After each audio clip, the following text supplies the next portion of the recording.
Bismillahirrahmanirrahim. Assalamualaikum warahmatullahi wabarakatuh. Selamat pagi dan selamat datang kepada peserta masa pengenalan lingkungan sekolah MPLS SMA Negeri 1 Astana Japura tahun pelajaran 2020-2021. Anak-anakku yang Ibu banggakan, pada masa pengenalan lingkungan sekolah MPLS kali ini berbeda dengan tahun-tahun sebelumnya karena MPLS tahun ini kita laksanakan di tengah-tengah pandemi COVID-19. Baik, sebelumnya perkenalkan terlebih dahulu nama Ibu Anjar Wulandari, Ibu biasa disapa Ibu Anjar. Pada masa pengenalan lingkungan sekolah kali ini, Ibu akan menyampaikan materi mengenai pendidikan anti korupsi. Adapun tujuan pembelajaran kali ini, yang pertama, calon peserta didik dapat mengetahui pendidikan anti korupsi di sekolah. Yang kedua, calon peserta didik baru dapat mengamalkan nilai-nilai anti korupsi dimanapun, kapanpun, dan dalam kondisi bagaimanapun dalam menjalani kehidupan. Yang ketiga, sebagai upaya mendorong generasi masa depan untuk mengembangkan sikap menolak tegas berbagai bentuk korupsi. Pertanyaannya, mengapa perlu pendidikan anti korupsi? Pola pendidikan yang dijalankan secara sistematis akan membuat siswa mengenal lebih dini mengenai berbagai hal yang berkaitan dengan korupsi, termasuk sanksi yang akan diterima jika melakukan tindakan korupsi. Melalui pendidikan anti korupsi, diharapkan setiap individu sebagai bagian dari masyarakat berupaya mendorong generasi masa depan untuk mengembangkan sikap menolak tegas berbagai bentuk korupsi. Oleh karena itu, ayo kita bangun kembali penguatan nilai-nilai anti korupsi dimulai dari sekolah. Anak-anakku yang Ibu banggakan, pengertian korupsi secara umum yaitu tindakan seseorang yang menyalahgunakan kepercayaan dalam suatu masalah atau organisasi untuk mendapatkan keuntungan pribadi. Ini pengertian berdasarkan Kamus Besar Bahasa Indonesia.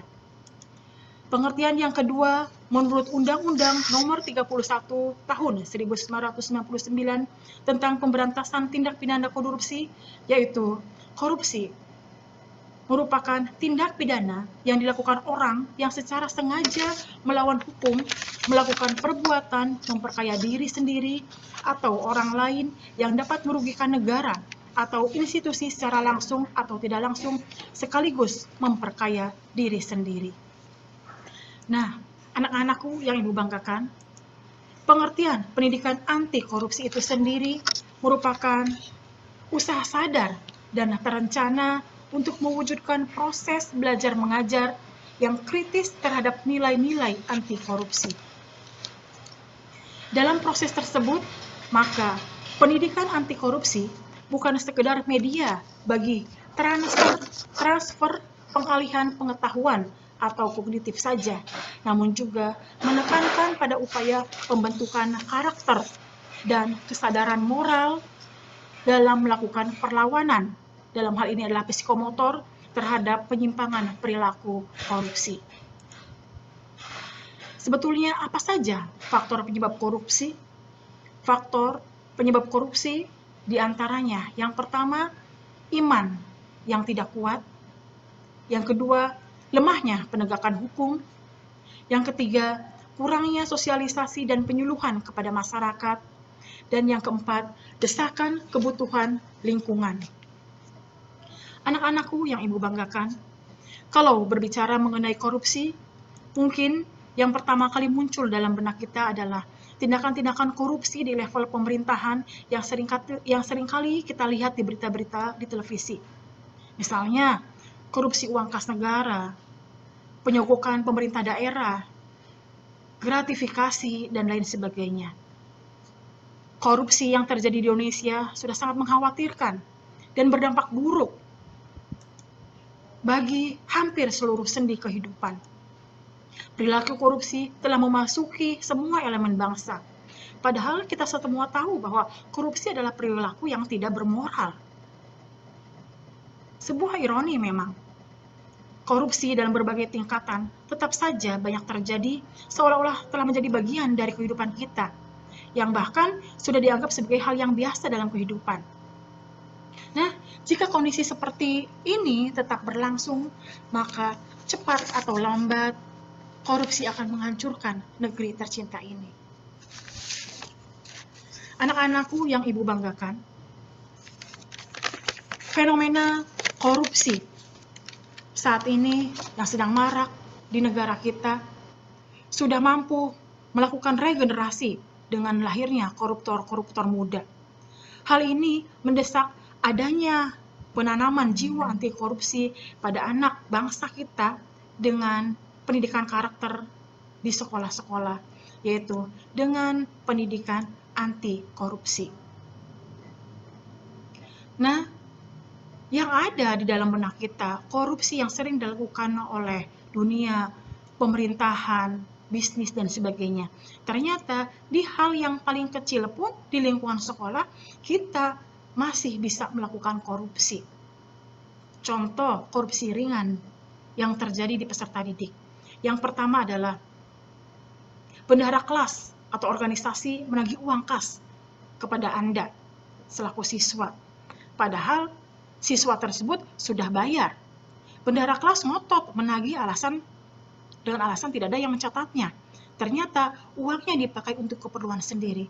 Itu adalah contoh kecil dari korupsi ringan yang terjadi di lingkungan sekolah.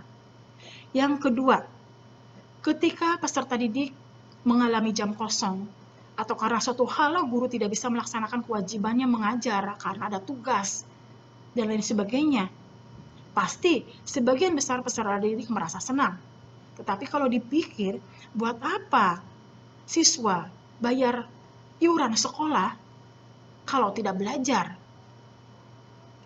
Yang ketiga, salah satu peserta didik bangga menggunakan HP terbaru, padahal uangnya itu diambil dari SPP yang tidak dibayarkan.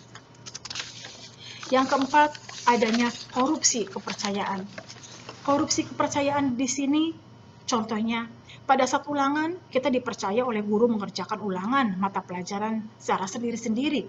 Namun pada saatnya ada soal yang sulit, nah kita malah menyontek pekerjaan teman yang ada di sebelah kita. Korupsi waktu sering kita jumpai di lingkungan sekolah, mulai dari anak sekolah, jenjang SD, bahkan sampai jenjang perguruan tinggi, sering melakukan korupsi waktu tanpa mereka sadari. Di antaranya, anak-anak yang seharusnya sekolah malah dengan bangganya membolos. Kemudian, tindakan tawuran antar pelajar. Hanya karena faktor sepele, karena gengsi antar sekolah, terjadilah tawuran antar pelajar. Itu juga merupakan sebuah perilaku korupsi. Menyontek, berbohong. Ya, seharusnya hal tersebut sudah ditanamkan sejak dalam diri kita, hal yang tidak perlu dilakukan seperti itu. Dampak adanya perilaku korupsi secara menyeluruh. Yang pertama, bisa menghalangi perekonomian untuk rakyat, sehingga rakyat semakin sengsara. Yang kedua, infrastruktur negara akan rusak. Nah, bagaimana caranya supaya kita bisa mengatasi korupsi? Yang pertama tentunya memperbarui sistem birokrasi yang ada. Yang kedua, menerapkan sistem hukum yang tegas. Yang ketiga, menekan agar kasus korupsi tidak terjadi lagi. Dan yang keempat, tentu saja, pendidikan anti korupsi bagi generasi bangsa harus setiap hari dilakukan, baik secara langsung maupun lewat media yang mudah diakses, seperti halnya media sosial. Nah, bagaimana cara kita mengatasi korupsi di lingkungan sekolah? Ada 4 hal yang digarisbawahi sebagai cara mengatasi korupsi di lingkungan sekolah. Yang pertama adalah melalui keteladanan dan edukasi, yaitu dengan cara pendidik memberi contoh yang baik sesuai dengan norma dan aturan yang ada. Yang kedua, melalui pembiasaan yang baik. Dalam hal ini, untuk menanamkan jiwa anti korupsi dengan berkata jujur, seperti halnya contoh diadakannya kantin kejujuran sekolah. Yang ketiga, melalui kurikulum, yaitu dengan memasukkan konsep karakter anti korupsi pada para siswa melalui kurikulum atau program sekolah. Dan yang keempat adalah memahami 9 pilar karakter. 9 pilar karakter yang dicetuskan oleh KPK ini diantaranya, yaitu yang pertama jujur, yang kedua peduli, yang ketiga mandiri, keempat disiplin, kelima tanggung jawab, keenam kerja keras, ketujuh sederhana, kedelapan berani, dan yang kesembilan yaitu adil. Karakter anti korupsi versi KPK ini merupakan penjabaran dari pembentukan karakter 18 karakter versi Kemendikbud. Anak-anakku yang ibu banggakan, anak bangsa sebagai calon penerus dan pemimpin bangsa, jika karakter mereka tidak dibimbing dan diarahkan sejak dini, maka akan mudah terpengaruh oleh lingkungan dan budaya-budaya negatif, seperti halnya budaya korupsi. Dengan melakukan pendidikan anti korupsi sejak dini, yang ditujukan kepada para pelajar, baik SD, SMP, SMA, bahkan perguruan tinggi, dengan memberikan sosialisasi dan menanamkan nilai-nilai karakter anti korupsi, maka akan memberikan pemahaman ancaman hukuman. Bagaimanakah cara mengatasi korupsi di lingkungan sekolah? Tentu, cara mengatasi korupsi di lingkungan sekolah yang pertama dimulai dari diri kita sendiri. Saat ini, mulai dari sekarang. Yang kedua, melalui keteladanan dan edukasi. Pendidik memberi contoh yang baik sesuai dengan norma dan aturan yang ada. Yang kedua, melalui pembiasaan yang baik untuk menanamkan jiwa anti korupsi dengan berkata jujur dan menerapkan 9 pilar anti korupsi. Yang ketiga, melalui kurikulum, yaitu dengan memasukkan konsep karakter anti korupsi pada para siswa melalui kurikulum atau program sekolah. Dan yang keempat, memahami 9 pilar karakter anti korupsi, yaitu jujur, peduli, mandiri, disiplin, tanggung jawab, kerja keras, sederhana, berani, dan adil.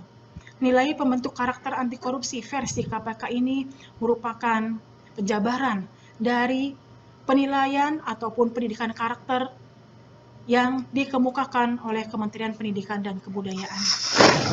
Anak bangsa